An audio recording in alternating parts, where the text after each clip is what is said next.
It's a Sarah Bartelli show. Hey guys, I'm Sarah and I am a woman on a weight loss journey and I've lost 130 pounds so far.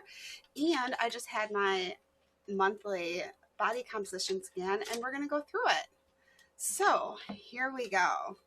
I'm filming in um, short form content because I figured that would be the best for being able to put up the images of showing you guys the results on the screen, this screenshots from the app, and then also some other information. So for on the scale this month, it was 174.8, and that one was a change of 4.1 pounds. And then for muscle mass, that went down by zero point 0.2 of a pound. But the one thing that I didn't show on the short that I did a short that some of you guys may have seen was that another part of the app that goes into more detail is that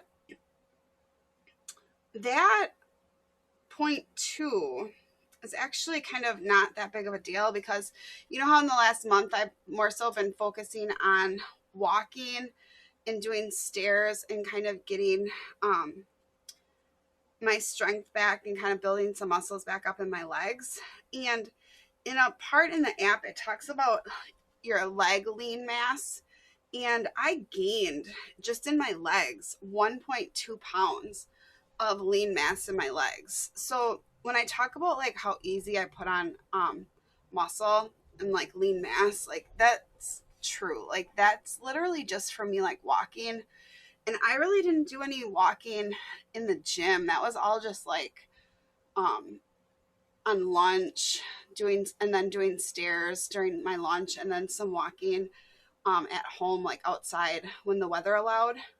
So I was really satisfied with that. And then too, kind of in the middle of the month was when I had that kind of realization where I was thinking that this whole like not being bulky thing, like this is stupid, like this is a gift and I need to use it. And that's when I kind of decided to like hit the strength training really hard again. So I'm really pleased with that considering probably only had like a week of where I was really like trying with the strength training. My main focus before was just kind of like maintaining what I had. I wasn't doing a lot to be truthful. I was just kind of doing like the minimum to kind of keep what I had. And the other thing with that too was I'm kind of when you're going through these weight loss journeys, like your head is kind of like all over the place. And when I was thinking of kind of like where my head was when I was thinking that, I think what I was thinking was as my body was getting smaller, and I was seeing this smaller frame of mine. I guess I was thinking like I don't think I'm this big like CrossFit muscle woman like I thought because in some of my videos I've showed pictures like of the smallest I've ever been and I was pretty ripped up at like 220, like I had some pretty defined muscles and stuff because with having Cushing's I had to work out really hard to get to that point, to get even as low as 220. um So I guess that's what I was thinking. Like I was seeing this smaller framed person and I was thinking like maybe I won't be like that. But I guess now that I'm thinking about it, I'm thinking I don't know. I guess you have to show yourself grace as you're going through this if you get kind of confused along the way because I mean if you look at my pictures, even my brother, he's a smaller we're all smaller framed people and like shorter in height and everything like that. We're all short smaller framed people in my immediate family, but that doesn't mean that just because you're smaller framed that you can't have a lot of muscle mass and put on muscle mass easily. Like those two things can be true at the same time.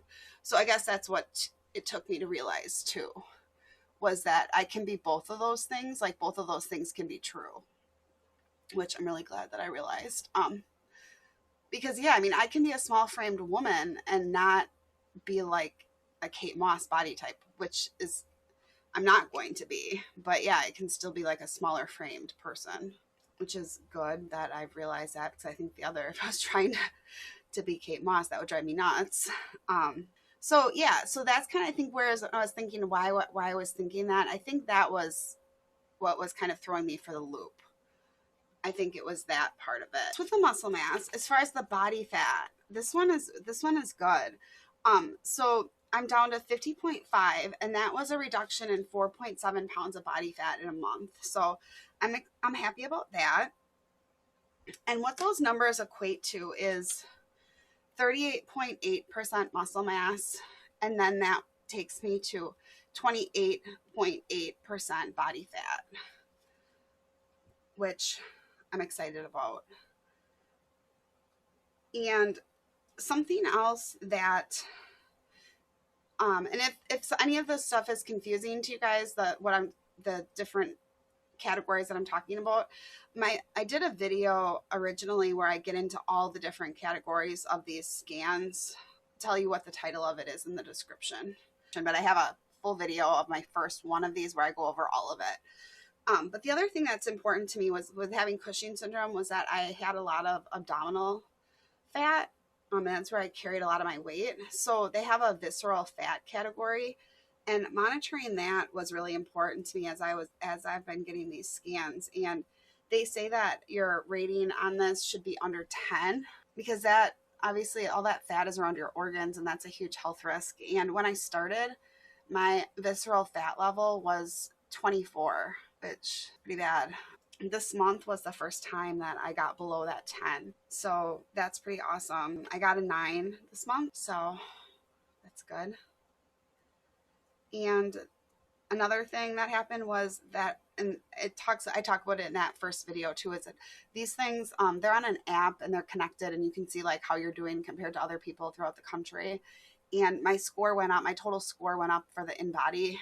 I went up to an 87 this time. If you're looking at that comparing yourself to other people, your age and in your age group and everything like that, I'm going to go to it right now. So if we're looking at all females, out of all females total that have gotten this done in the last week, I'm in the top 0.3% of all women for like their scoring on this for the body composition. And then if you narrow it down even farther between women between the ages of 40 and 50, I'm in the top 0.4, which is a little bit interesting because I'm like, us 40 to 50-year-old, we must be pretty badass if we're like, I'm ranking less high in my age group, meaning that our age group is fitter than the general population of women. So kudos to us, 40 to 50-year-olds. We're pretty awesome. So that is interesting to me. When I saw that, I was just like, very interesting. But it's concerning to me, to the women that are in their 20s and their 30s, because I just see that the obesity problem is even worse than when I was going through it. The only, I guess, if there's a silver lining to it, the only thing that I would hope is maybe that it's less isolating of an experience for them, but it doesn't take away from all the health consequences of it either. So I hope that everybody can get this under control, I guess. The other part of it is that if you go to the total, so this will take men into consideration too. So I'll be looking at everybody. This is going to be out of anybody that's gotten an InBody scan, men and women, for the last week. I'm in the top 3%.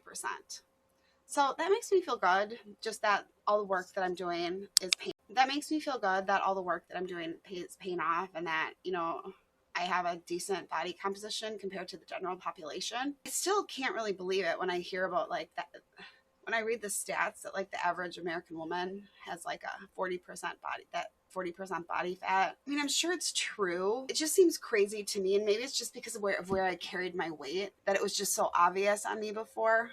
But when I'm thinking that, I'm like, I don't think I see people walking around like that so much. But maybe it's just because when I look back at myself and images of myself and what I looked like at 40% body fat, it was just so obvious because I had this huge belly that stuck out.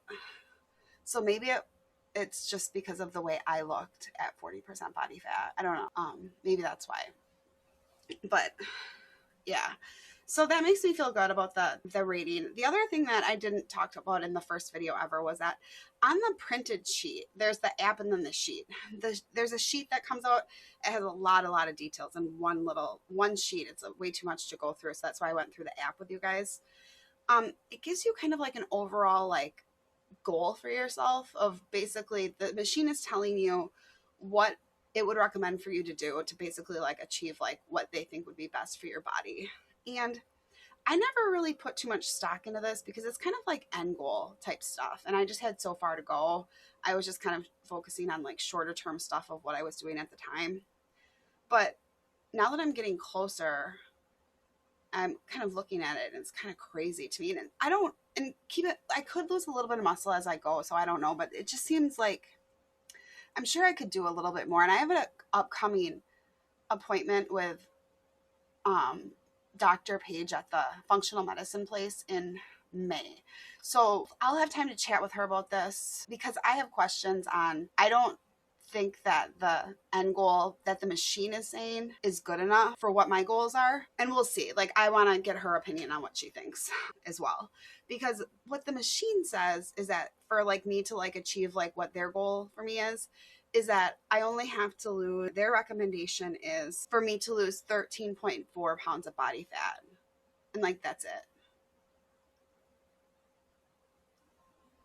And that seems, and I don't know, it keeps getting harder and harder. So, and I'll have to see because, yeah, I mean, 5 pounds of body fat losing now is very, very visible. It's very drastic and you can see it. So who knows? But that just seems kind of not good enough for me. So I'll have to see what Dr. Page says and what my goals are too. And with what my goals and my intentions are. And she might say, oh yeah, well, what your goals are. Yeah, that makes sense. You can safely go farther and we'll see. But yeah, and the older I get, like the less I think that things happen in life that are coincidences because the person that I had was not like my favorite girl, but it was fine. She's somebody I had before, but she's somebody who I think she said that she's like trying to get into, I don't know if it's like fitness or like body, like female type bodybuilding things, but she's like all into like trying to build muscle mass and stuff. And when I told her kind of like where my head's been at and what I kind of the realization I came to, she would basically like give anything to like have the problem that I was having the problem she'd give anything to like have the problem that I was having, which I realized, that was a gift. And then I'm like basically reinforced the conclusion that I came to, that this is a gift and that I need to use it and everything like that. So that was just nice to have somebody that, isn't like a twig that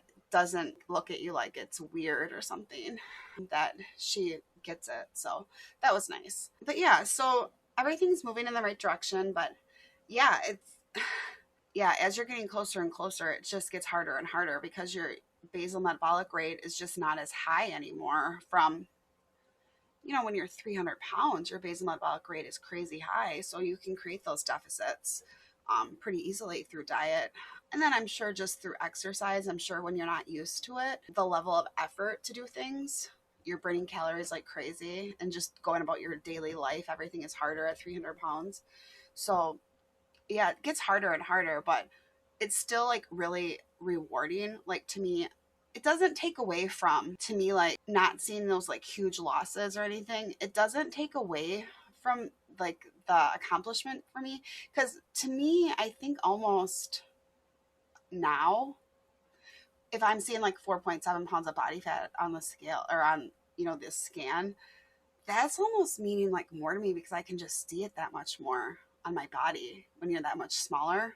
So it's not an issue with like staying motivated or anything like that for me, because at this point, when you're seeing changes on the scale and on these scans, it's almost more motivating to me because now it's like you're not just like this massive body where you're seeing the numbers but you're not seeing the change. It's like you really are seeing the change in your body. So that part to me is awesome because I mean, for most of my life and all these other weight loss journeys, I have been an athlete or been physically capable of like doing all this awesome stuff, and my body just has never reflected it. And I just felt like I was in this body that didn't belong to me. So now, I think last time on my last scan, like leaving that obesity category, I was dealing with some identity things, and not anymore.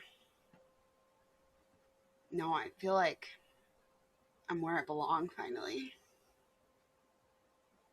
I feel like I'm where I belonged my whole life. Finally. I just want to like keep this going and just see what I can sculpt my body into and just It's like when I set my mind to something, like I still surprise myself sometimes. Like I think all of us can do that if you want something bad enough. Unless, of course, you have some crazy underlying medical condition that you don't know about. Always keep that in mind, too. So, yeah, I'm not having that identity issue anymore. I think that it's nice to finally look like look like what I feel like on the inside. And, like, when meeting new people, like, if you're eating lunch or something, or, like, you've got, like, your gym bag or something, they're like, oh, you must be some, like, big health nut, right? And I'm like, yeah, I am. And to not just, for them to assume that I'm on a weight loss journey, even though I am, but, So yeah, I'm excited about keeping this going and seeing what I can do with this body of mine. If you are not here from the short that I posted about this video, definitely check it out. There's a short that I posted about I'm a woman with 38% muscle mass and how you should want high muscle mass too. And it gets into the facts about metabolism and how muscle mass and how that impacts it. So it has some good information in that. And if, looking like me is not for you, I totally get that. I don't mean that you have to have as high a muscle mass as me, but just having some on you is good. So definitely. So until next time, guys, it's the storm is coming and I'm going to start getting footage ready for that. And I've got some ideas that I'm going to work on. So until next time, take care, guys, and please like and subscribe. Bye-bye. I get so caught up in the middle, thinking of drowning in those blue eyes. I'm losing sight 'cause I am falling. I'm so deep down, and it's not a lie that I die. I can't hide